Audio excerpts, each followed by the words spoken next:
국민의힘이 긴장하는 악재가 다음 주 터집니다. 바로 윤석열의 주둥이 리스크입니다. 윤석열이 취임 2주년을 앞두고 오는 9일쯤 대통령실 출입 기자들을 상대로 공식 기자회견을 할 예정입니다. 국회를 통과한 최혜병 특검법의 부당성과 함께 거부권 행사 방침을 직접 설명하며 정면 돌파에 나설 것이란 관측이 나옵니다. 기자회견에서는 남은 임기 3년 동안의 국정운영 방향을 설명하는 내용이 줄을 이룰 전망입니다. 가장 큰 관심은 이틀 전 국회를 통과한 최혜병 특검법에 대한 입장입니다. 앞서 이를 받으면 직무유기라는 판단을 밝힌 만큼 거부권을 사용할 수밖에 없는 이유를 소상히 설명할 것으로 보입니다. 네, 아무래도 지난 총선 직전 대국민 당화처럼 여론을 더 악화시킬 것이라 확신합니다. 사람은 변하지 않기 때문이죠. 혹여 현재 특검이 눈앞에 다가온 상황이라 변할 수 있다 이렇게 생각하는 이직들도 있지만 이 영상을 본다면 그런 생각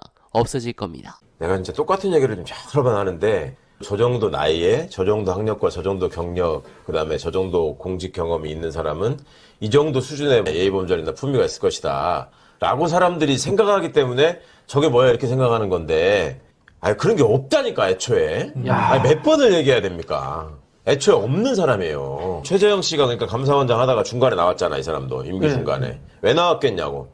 자기가 뭘로 봐도 윤석열보다 못한 건 없는 거예요.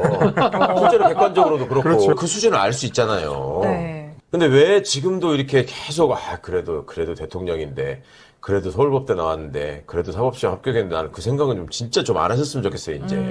아니 더 이상 뭘 보여줍니까?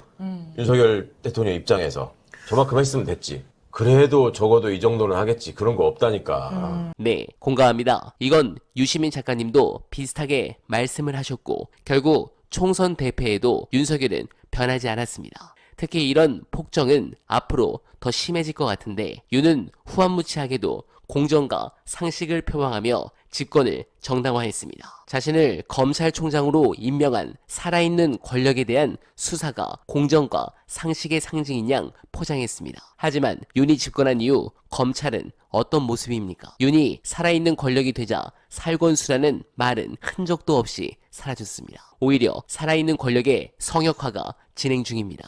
도이치모터스 주가 조작 사건의 공범들은 모두 법의 처벌을 받았는데 김건희는 조사조차 하지 않고 있습니다.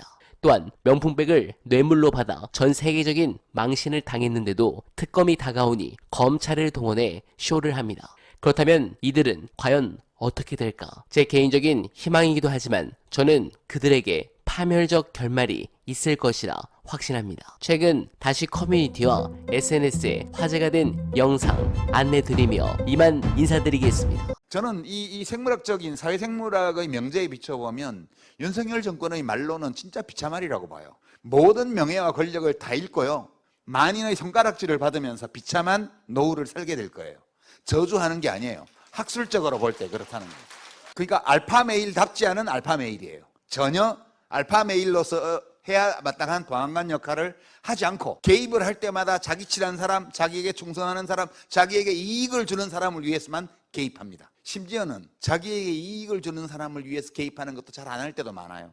그 재벌 3세들이죠 지금 대부분. 그렇게 떡볶이 먹방에 끌고 다니는 게 아니에요. 그렇게 해외 순방 가가지고 저녁 술자리에 불러 모아서 술이 떡이 되게 소폭을 먹이는 그런 걸 하면 안 돼요. 그런 것들은 그것은 개입도 아니에요. 그거는. 그러니까 사회적 행동의 생물학적 기초에 비추어 보건대 윤석열 정부 대통령 개인과 그 가족과 이 정권의 말로는 비참할 것이다.